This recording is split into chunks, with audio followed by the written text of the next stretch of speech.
You're just arriving, thank you for coming. Welcome to the Future of Shops webinar. My name is Bobby Lee Hugh. A little bit about me, and does it really matter anyways? Some of you know me, but if you're brand new and we haven't met, my story is I've had 25 plus years in the business with a sole focus on shops and stores. So fresh out of high school, I literally was packing boxes in a fulfillment program, been in this industry throughout my entire career, was the former CEO of Robin for those years. We focused solely on company stores for 15 years as their CEO. And our clients ranged from seven-figure company stores that were incredibly complex with print and digital and promo items and apparel with over 1,500 items on one store alone, to $20,000 shops that we did. So lots of experience in between. I can tell you this, anyone who's been doing this long enough will tell you far more failures than successes, but the successes didn't matter. How's that? I developed a document called the Company Store Planning Guide. The reason why I'm bringing this up is I learned also how to onboard and communicate with prospects as they came in to consider this new experience back then called a store that we now called shops. It was very helpful because it helped the customer understand how to onboard their own experience through a shop. The most famous product that we ever shipped ended up on the hat of this president right here. That's as close to my brush of fame as I've ever gotten with shops or stores. So there you go. Now, as the Chief Content Officer at commonsku, my job is to help you create kick-ass stories and what I think are really amazing sales experiences that fuel your success. So that's my job, and that's what I hope here to do today. One of the things I also want to do today, going back to why we're all here, is that my job is really to activate your mind. It's to really help us think different about shops, to think different about how we're going to be handling shops in the future. I do think a lot of where we're at as an industry has a lot to do with how we think about shops. So I want to inspire you with what's happening in the market. I want to do this in a concentrated form of time so you can spend about 30 minutes with me. And I want to point out some really cool things going on because of what's going on in consumer market and with swag and merch is unprecedented in my entire career. I've never seen anything like it. And I think when we're done with this, you'll be excited about shops and you'll feel the exact same way. There has been a really big leap in e-commerce in general. Just last year alone, there was a 10-year growth spurt in 3 months' time, what McKinsey and Company called the quickening.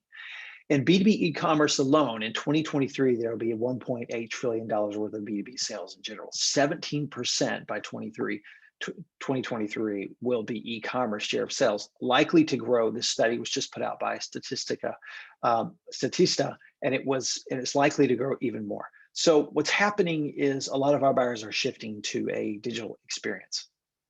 And we're going to cover a little bit more of this here pretty soon. The other thing that's happening is that we know last year that there was insane increases in e-commerce because of the pandemic. But what's also happening is trending that's continuing. In the Adobe Digital Economy Index, in January through February alone, there was a 34% increase in consumer spending online. Lisa, to answer your question, yes, this webinar will be available. There is also an interesting trend that's happened that has completely transformed the way we look at shops and the way we do business moving forward as well. And that is, we used to be able to parse between the B2C world versus the B2B world. And I noticed something that McKinsey and Company, I think it was the researcher that pointed out, that we've seen the rise of the business consumer, meaning your buyers no longer bring a distinction from their consumer world to their business world. So whether you sell to nonprofits or whether you sell to businesses, corporations, no matter who you sell to, the distinction there no longer lives in that general separate areas. They're all the same. And so one of the things I want to encourage you about as we move forward is a lot of what's happening with shops, we've not translated from the consumer experience into the business experience. And you'll understand as we go through this presentation that much of what I'm talking about, it's not just semantics, but it's the limits of how we talk with our customers about shops and shops experiences. I know how many of your customers and prospects approach you with shops. And I know what that often sounds like. They often approach you trying to solve one problem, but a shop can solve so many more problems. So the limits of how we speak about shops are truly the limits of our world. And I'll point this out here in a second. First, can we just pause and admit that swag is really having a moment? I mean, I have never seen the elevation of what we do like I have over the past couple of years, and this has been growing. So it's safe to say that if you're brand new to the business, you've entered the business at a fantastic time because the respectability of swag has never been higher. I mean, how else do you explain things like this? How do you even remotely begin to understand what's happening? So it's an exciting time. It's an exciting time to be in the business, and it's an exciting time to be talking about shops and to be considering shops. Um, One of the interesting things that's happened with swag is that it not only has respectability increased, but the use has increased. Elon Musk uses swag as press releases. When the truck, some of you might remember the windshield that shattered during his bulletproof truck exhibition, they created a commemorative T-shirt just around the event. And so one of the things I always loved was this exchange between Diego Monroy and Elon Musk, and that was just Tesla, the marketing department focuses on the aspects of digital marketing. And he's like, no, I hate advertising, which to me means that swag has transcended mere advertising. When one of the hottest brands in the world who doesn't believe in it uses merch for identity, memory making, inspirational moments, radical fundraising, and more. It's not just Elon's Tesla, but the Boring Company, SpaceX, tons of others as well. So lots of interesting things happening. I will share with you, we'll share with you in a post follow-up the link to this, but you can also just Google it. One of my favorite episodes recently on SKUcast, if you're new to Common SKU, I am the co-host of our podcast called SKUcast, and I get to interview smart, streetwise entrepreneurs like you. And one of the folks that I enjoyed interviewing lately was Adam Bluestein, who is a writer for Fast Company. He's a writer for multiple magazines. He's been a journalist for 15 years, highly respected journalist. And Adam is someone who writes about the forefront of innovation in business and technology, life science, and food medicine. He's written about biotic analytics, anti-tuberculosis drugs, opioid addiction, so many more. He wrote this amazing article called How Supreme Style Merch Drops Took Over Corporate America in Marker, a publication from Medium. And I interviewed him about the research behind this. He spent about 100 hours on this project. And the interview includes stories that didn't make it into the final piece. But one of the things that he said, he led with this in the article, and that is, remember when companies would practically beg you to front their branded gear? You'd show up at a conference and you'd come home loaded with swag that ended up padding the back of your closet. Open a bank account and you'd be prized with a branded blanket for the dog to sit on the back seat. But now it seems the tables have turned. In a bizarre twist in the ever-evolving power dynamic between brands and consumers, people are now not only willing to adorn themselves in branded merch, they actually go to great lengths to seek it out and want to pay for it. So we have truly entered a new era when we talk about that. So what I wanted to do with this presentation today, it's really easy for all of us to get lost in features of shops and mostly to get lost in the quagmire of technology. But I want to elevate our discussion higher than that. I want us to talk about the purpose of shops, how to sell and market shops in a way that is authentic to what the consumer is actually seeking. In order to do this, I went and studied some of the leading brands. Some of this is from Adam's research as well, but also some of this is based on my experience working with brands. It's easy to get lost in the quagmire of tech, and what we want to focus on is what shops does on behalf of a brand. So what I'm going to cover is several advanced secrets, I think, to building a really kick-ass shop for you and your customer. And number one, before you can ever do anything for a customer at all, you have to understand the brand's raison d'etre. You have to understand why they exist and what their purpose is. You know, what is your customer's intent, purpose, and mission? Not just with the shop, but what are they doing overall? Because one of the interesting things you'll find out with the shop, it's a very democratic sell. It's going to touch everyone in the company. So if you have a 5,000 employee company, the shop is going to touch, think about that. Most of what they do doesn't touch every employee in the company, but a shop will. And this is actually why we would see a heightened sense of tension around an EVP or a VP who was launching a shop, because they knew everyone in the company, from the CEO to the mailroom, will all experience the shop. And so it's a very democratized process. Understanding their customer's intent and mission, not only as a brand, but for their shop is vitally important. How do you build affinity around the mission that they have? How do you build affinity around the actual mission that they have? Who is their audience? It's not just their employees, but what is their audience like? What is their audience comprised of?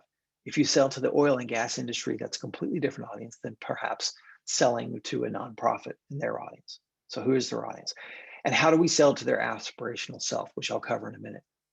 One of the interesting things that I love about what Selena Calvaria said, the senior VP of brand at Away, who said, we've never been a luggage brand. We've always been a travel brand. So their aspirational self is to sell the travel experience. Knowing that little bit of information will help you merchandise their shop in a different way. So if you were to build a shop for the Away employees, you would build it in a way that honors their mission. When you go to their website and you look at their about and you see their team members, it's all shots from them being on vacation or traveling, which is fascinating because now you know how to tweak their shop and speak their language and enter into their world. So that's what I mean by understanding a brand's raison d'etre, understanding why they exist. They exist for far more, and they approach you, I know, with just a shop. They come to you for far bigger reasons than that, which is, I think, one of the biggest secrets about building a shop is learning how to build a brand within a brand, because that's kind of what a shop is. It's a brand within a brand. It's not separate from the brand, but lives inside the brand, and it sort of begins to create its own ecosystem.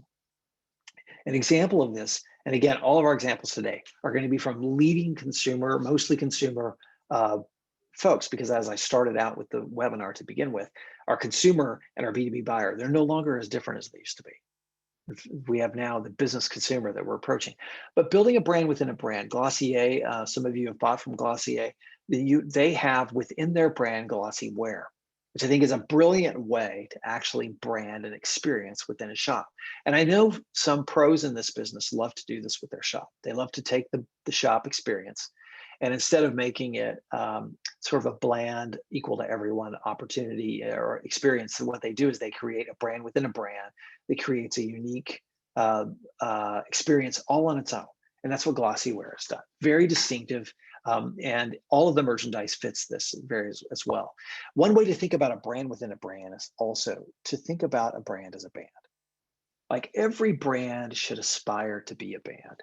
When I was talking with Adam about what he uncovered in his experience studying the industry, and going back to that Adam Bluestein conversation for a minute, here's someone, I have never seen this, but it's someone outside of the industry who got completely enamored with what was happening in branded merch in general. And he took probably the most positive outlook that I have ever seen journalists take on what we do. And he said that much of what we do when we look at brand affinity, and when you see brands that have achieved a certain brand affinity, is that they've treated their brand like a band. That whole tribalism, the fact that you know you're tapping into some tribal aspect that can be a brand amplifier is huge. It's huge. And so this is your opportunity, is to create a brand like you're creating a band. How do we do this? One practical way to do this, and this has nothing to do with capabilities of platform. What this has to do with how you build your shop based on the personality of your shop. You'll notice, going back, that the Glossier brand has a certain feel. It has a certain tone. It has a certain quality. Every great shop has its own personality. So one of the things that you can do as you're working with your customers is to start that conversation on the right foot. What is the tone that we want to create with this shop? Is it whimsical? Is it nostalgic? Is it celebratory? Is it lighthearted? Is it lively? Is it playful? We once built a shop experience for a company. They hit the Fortune 100 best companies to work for, and they hit it like something like 5 times in a row. But the first year that they did it, we built a shop so that every employee could go on and select their shirt. And it was going to be playful, it was going to be honoring, but it's definitely going to be celebratory. So how we built the shop, little nuances around just design and the type of merchandise that we populated had to do with the tone and what it was that they were going to create with their shop. So it's very, very important. I created this list just because I was thinking of all the different brand experiences that we've built in the past and that you could use as well. So we'll send you the PDF of this, and that way you'll have this for yourself, so you can look at the sort of like checking a checklist for how you want to build your next shop. Notice too, to me, this is a fun shop. I can't believe some of the brands that are creating really kick-ass merch. And one of them is the Cash by Cash app produced by Square. I mean, who would imagine that a shop could be so playful when what they are is that they're a cash app? And you can see this translate across their entire experience, from the colors they've chosen to build their shop with to the merchandise. Keep in mind, this is platform agnostic. This has to do with how you create the mood around your shop, how you create a welcome experience. At SKUCon in January, I was interviewing Genumark, and we were talking about one of the coolest things that we're seeing and the neatest opportunities that we're seeing with shops is this opportunity to build an experience with a shop and then not just create a transactional play, but rather an interesting experience that people will love. One company that we built a shop for one time, they were the industry itself was quite boring. They actually sold add-on insurance packages, but they were huge, huge company. And one of the things the EVP said to me said, we have a hard time getting our salespeople to come to back then it was called the intranet, back to them to the main site internally so they can get very important news produced by the company. But guess what happened when we launched a shop? When we launched a shop, we produced the fun gear and the sales reps started showing up. They said they actually saw a spike increase in attendance at certain things just because of the swag that was present on their intranet site. So pretty cool things you can do with the shop. That's what I mean by sort of creating an experience, a welcome experience with your shop. Number three, the advanced thing that you want to do, I think this is huge with a lot of the leading companies, and that is to activate your tribal signifier. Tribal signifier is not a phrase that I created, but I love it. It was a phrase created by Adam Bluestein. He used it. I told him I love this, that I love how he used the language he used around this to state this around tribal signifier, but use the shop to create a tribal signifier. What do I mean by that? Peloton sold 600,000 units of branded merch last quarter alone.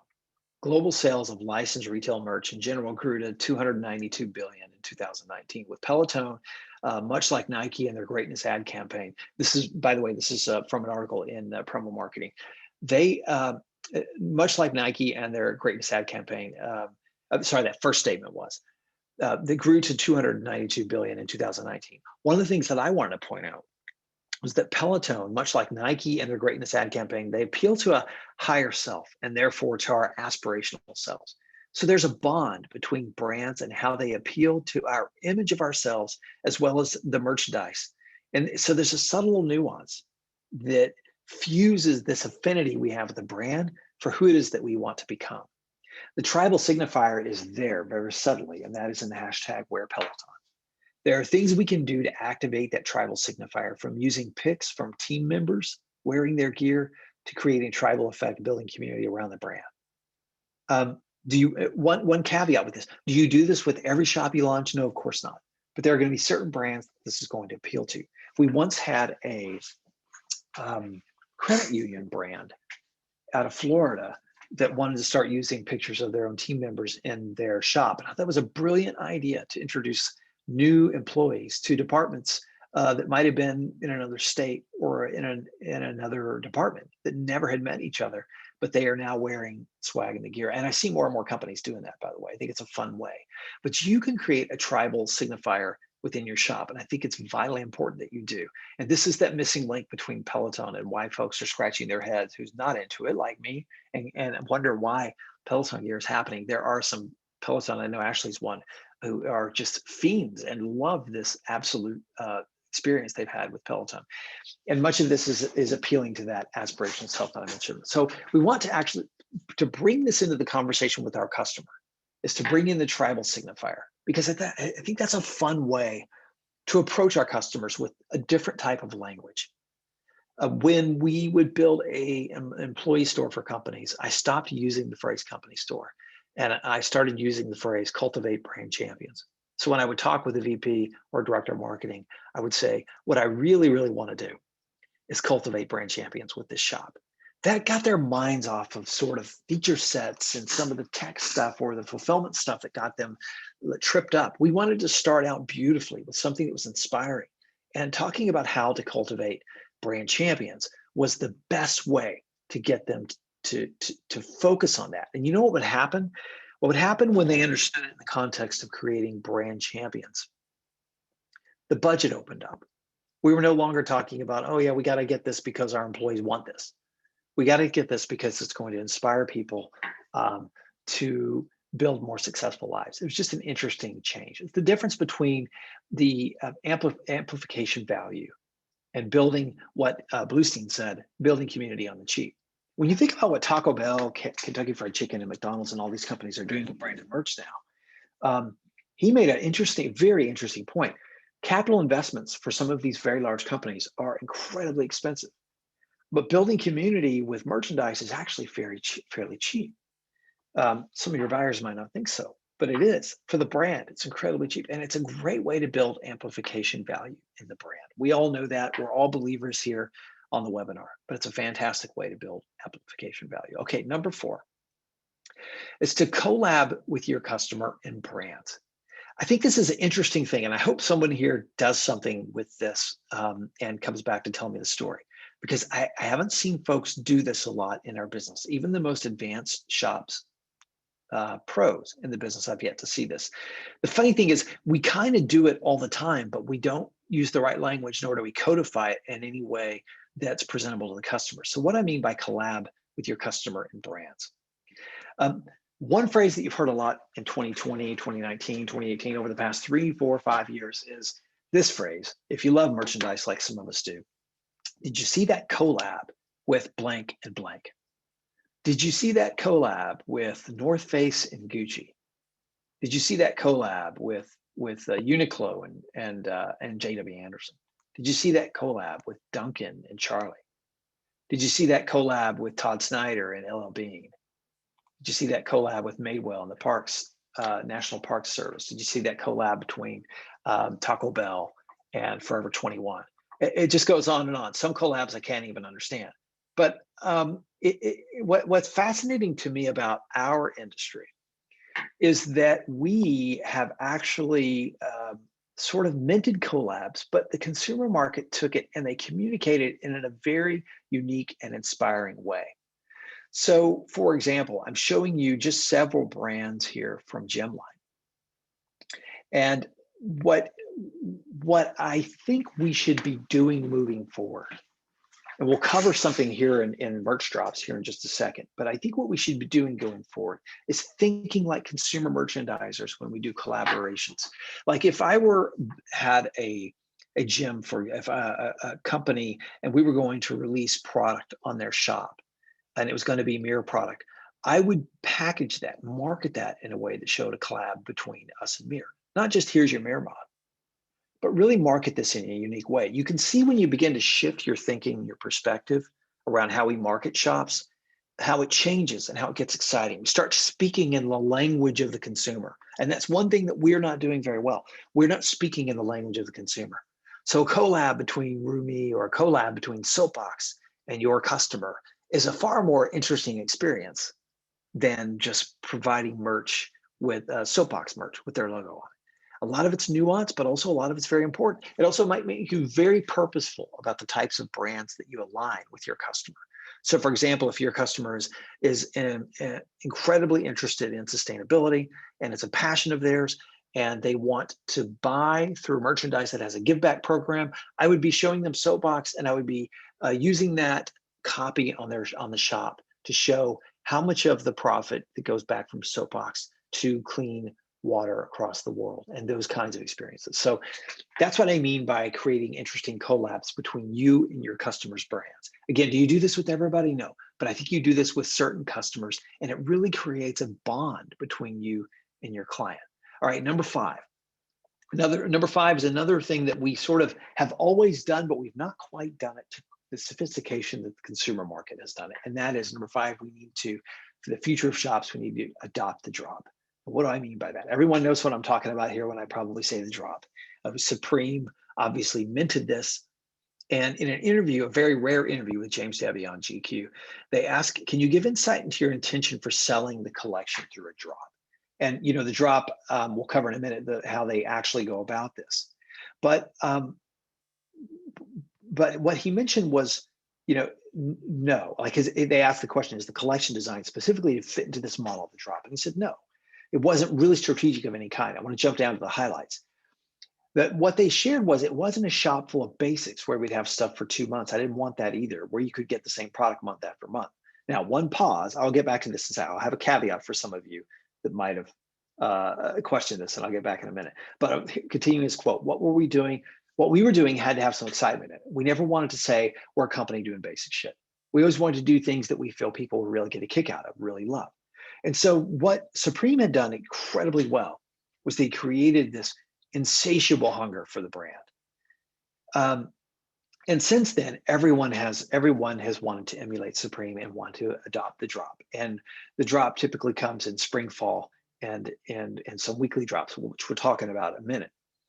But one of the quotes I want to use from Bluestein's article was one of the companies that said this: you don't just drop hats and hoodies in a vacuum, you deploy them as part of a coordinated campaign to create an event, because that's what we're really trying to create with merchandise, is an event.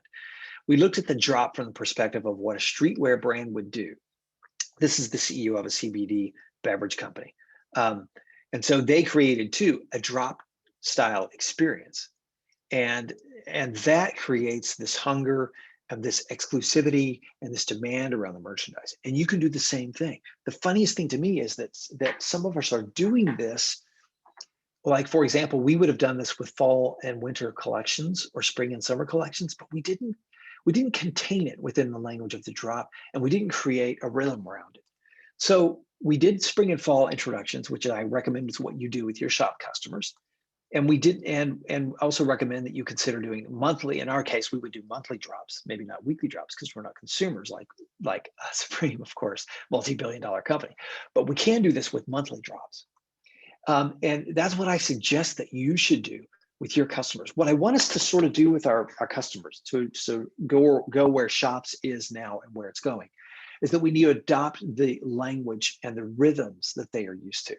So for our customers who come to us and they want to do shop, they want to introduce product all the time, but they understand the drop. And I can now put that into a context where I can actually sell more merchandise to them, because I can say, you know what, we're going to save that for the spring and fall drop.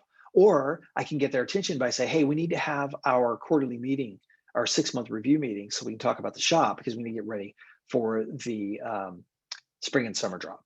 So sorry for the confusion, there was a typo. Spring and summer drops, fall and winter drops. That's twice a year where you can infuse your shop. Now, I realize some of you are creating shops for just a moment. You might create a pop-up shop for 3 weeks to collect orders. That's a different experience altogether. But still, you can adopt the drop in terms of what's happening. And it's not just semantics, as I mentioned again. This is sort of like speaking merchandising in the language of the consumer and not in the language of sort of us as B2B sellers. It's getting into the rhythm and into the language.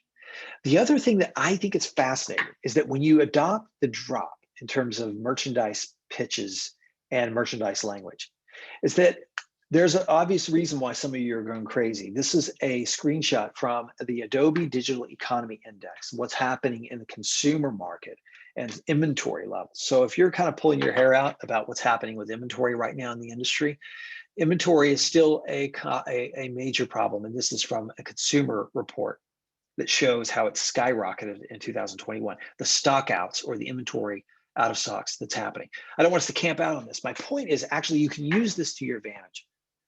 The drop is a way for you to politely navigate around inventory problems, limited supply, get them while you can. It's exclusive. Once it's gone, it's gone.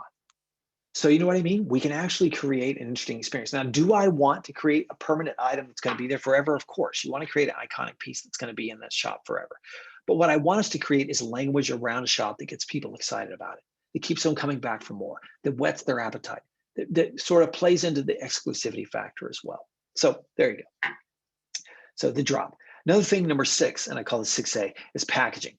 There's no such thing as details. Packaging is important. When you look at the leading consumer brands, again, Glossier leads here. When you look at their packaging, their boxes, and then what their product comes in, everything around your shop, your best shops could have the same experience.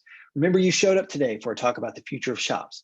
So I do want to stress that this is where consumers, the most advanced consumer shops think and what they do. They think about every detail, from the tone and feel of their shop to the merchandise that they're getting to the unboxing moment that we all experience. The unboxing moment has become more important through the past year through the pandemic than ever before. And we need to think that through. We always try to get our customers to adopt creative packaging. We wanted them to have their own boxes, not our boxes. We wanted them to brand their own packaging so that when that product arrived, it was like that Amazon smile moment that you have when you get that Amazon box. You're excited when you open that Amazon box. We wanted the same experience to happen for one of our brands. So it always had a component we were trying to sell them boxes or some kind of packaging that would differentiate their brand. If their brand was blue, maybe we were going to do shiny blue envelopes or shiny blue tape, something around their brand. It sounds so subtle, but again, this is the future of shops. This is, I think, where we're going, where more and more buying experiences are happening through that. All right, packaging 6B, I would say. Sustainability is really starting to matter with consumers. Folks are getting really concerned about what's going in the package. A company that you can follow to get inspired by this is a company called Lumi, who is leading the market in terms of sustainability and packaging. Lumi is a company who actually has simplified packaging supplies and the packaging supply services. And you can go to their website, check it out. But they highlight companies that are doing sustainable packaging as well. For the future of shops, this is something that we all should be looking at and considering and talking with our supplier partners about as well. All right. Don't forget to throw in the chat any questions you might have had so far, any comments, any tips that you have as well, so that we can all learn. All right, number 7. We got about 15 minutes left here. Number 7, speed still sells. Speed is vitally, vitally important. Interesting thing happening in the real estate markets as the pandemic over the past year. We've been doing a lot of articles around the future of work. And one article that we're about to publish highlights the Brookings Institute that talks about the footprint for the physical offices has shrunk, and it is dramatically shrinking. It has shrunk recently by 20% in markets like Dallas, meaning that folks, the demand is drying up there. What is happening is the demand for big warehouses soared 51% in the first half of 2020 as the pandemic-driven surge in online sales sort of sent companies scrambling to build an infrastructure that would support it. There are suppliers in our business right now that are spending lots and lots of money on the infrastructure of building fulfillment houses and all of that. So this part of the process of your process is still vitally important as well. Speed still matters. Inventory is making a comeback because of speed. We have more to say about that here in the near future. We'll be back for that, I promise you, but inventory is making a comeback. Number 2, if you're not going to be into fast turns for your shop, in other words, if you're not going to be turning things as quickly as humanly possible, then you need to have real clear communications about what the expectations will be.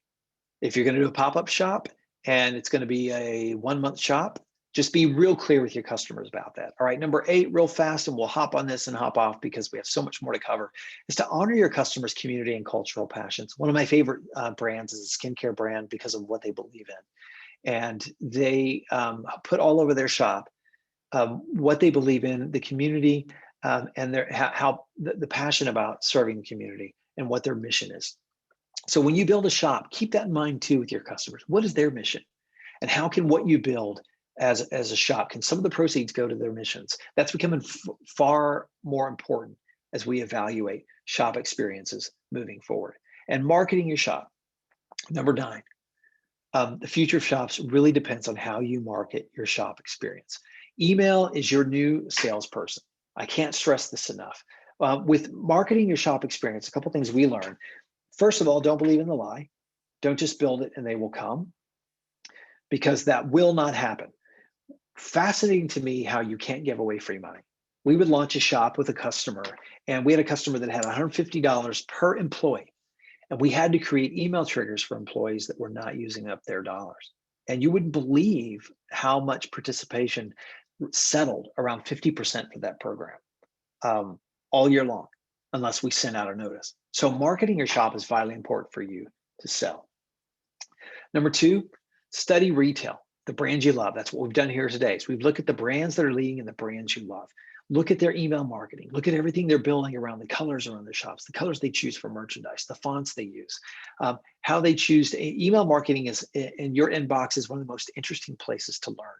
Create a marketing plan for your shop, a little mini marketing plan. It doesn't have to be grandiose. It can be very simple, 1 page, 6-point marketing plan, 3-point marketing plan. What we would do is we would create email introductory letters for our customer. If they didn't allow us to market the shop on their behalf, which is what we would try to do with some customers, not all, then we would create it for them. We would literally say, here's the introduction email we think you should use with their team, and they loved us for it. Here's what we recommend for a monthly email and a type of style and format. Here's what we're going to do to introduce the drop for fall and winter, for spring and summer. So marketing the shop experience is vitally important. You want to cultivate merch madness. That's another phrase from Lucine that I love. You want to cultivate that merch madness throughout the year. All right, 7 tips that honestly just didn't fit anywhere else. Okay, there you go. 7 tips that just didn't fit in, but I'm cheating and I'm making it sound like this is like sophisticated somehow, but throwing it in the platform, I'm cheating. Creating a mini presentation within a presentation. Number 1, play in the sandbox. Have fun with shops. Some stores used to be a miserable experience. I will say with shops, you've got an opportunity to have fun with it. Your shop is a salesperson, treat it as such. Scale your development to other customers. When you learn from one customer, take it to another customer and open that experience with them. Simply share the story. Most of us just do not do this. We're so busy taking care of so many customers in so many different ways that we don't take the time to share our best experience. Document the process. It can be a 1-page simple documentation so you can build future shops with ease. So for example, it took us a long time to realize, hey, maybe we should create a pre-boarding checklist for future customers. And now every time I was pre-boarding a customer, especially through the prospect phase, that would give them a lot of ease. I would say, don't worry about it. We got you covered. We're going through a checklist of what we're going to do to onboard you and your team so we can build a really cool shop experience. Number 5, don't apologize for fees. We did not get into the conversation here, but I want to tell you, do not apologize for fees. Your expertise is valuable, and it's way beyond finding a mug. It's so much more than that. I hope you respect that, and feel free to open up that fee conversation with me privately. We'd be happy to have it. We just didn't have time to get into it today. Prep for at least with your customer 6-month shop reviews. I highly encourage you to sit down with your customer every 6 months to look at your shop. You know why? The number 1 reason is because you want to celebrate what's happening. You can use your 6-month evaluation to introduce the next drop and go over new merchandise that's going to be in the fall and winter, for example, drop. And that's a great time to review how many transactions you had with the shop, what the customer experience was like. You want to create a positive environment. You don't want the conversation to be always around maybe dropped orders or a mistake that had happened in the shop. Create an opportunity to celebrate with your customer, okay? Oops, missed one, didn't I? Hang on. Don't forget your roles, the merchandise. That's the other thing. The other thing just to look out for is to manage your profitability matrix. Low profit, low maintenance, low profit, low average orders are a very difficult shop. What you want is high profit, high average orders, and low maintenance if you can get it, right? Just a glimpse. I want to get that little glimpse into folks' minds just so they can know what kind of shop experiences they create. I get this question all the time. Is there a formula to evaluating a good shop? Is there a formula to evaluating a good shop? And there is no such thing. There used to be an old metric in the industry. It doesn't apply anymore. That folks would say, I won't do a shop if it's unless it's $100,000 or more in revenue. But that's just simply not true anymore. You can pop up a shop that has 3 items on it for $50,000, $75,000 in revenue. It's 30 days. That's a really great sell. And I would not walk away from that sell. So be careful not to box yourself into things that you won't do. Every shop should be evaluated on its own merit. The closest I've ever come to it is just to consider this very simple example. That when you look at a $100,000 shop, ask yourself this question: how many transactions either do we anticipate or did we have on that shop? Did we have 1,000 transactions on that shop or 100 transactions on that shop? Then look at that average order. Your average order cost and your number of transactions can help you evaluate a good shop.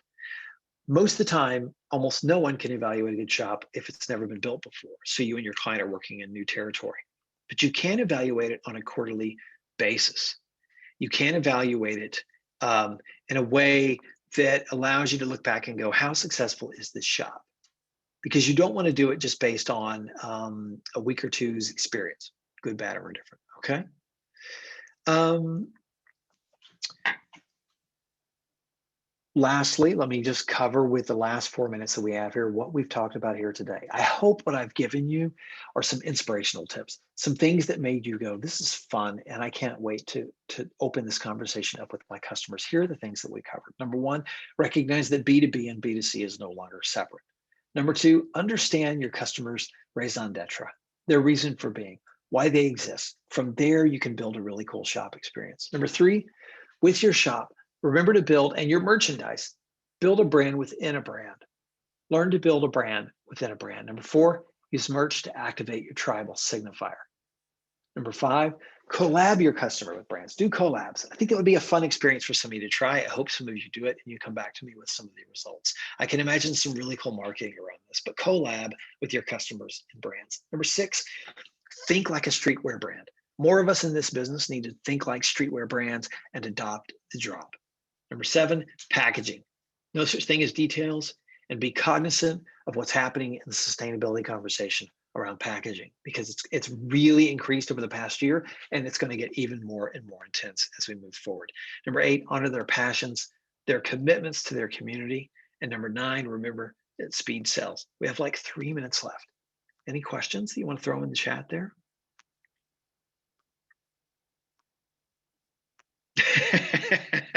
Eric, thanks, Eric. I'm glad Eric, of all people, didn't need to be here. He still uses the company store planning guide. That's awesome.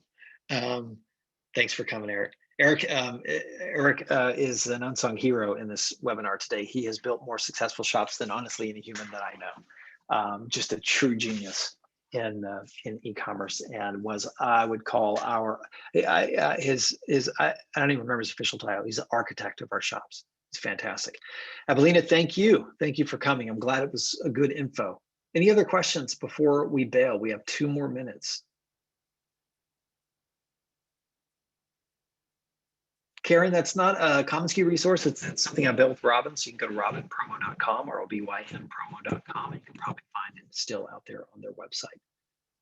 Or just Google Company Store Planning Guide Robin Promo. Melanie, thank you for coming. I'm so glad you were here. I'm glad it was informative. I hope it was fun. Thanks, Karen. Oh, Jillian, you come in with a good question, wouldn't you? What's my favorite shop feature not talked about today, and why is it my fave? Favorite shop feature not talked about today. I would say creating categories around merchandise and using different language around merchandise. Thank you, Lisa. Glad you can watch it again. Just looking at a shop in a different way, how we actually can build a story with a shop, and how we can use something as simple as the language, the colors, to build a tone and experience. But the thing I didn't get into was the categories, like merchandise categories, creating new categories and new language around categories that folks are creating, maybe sub-brands within a brand.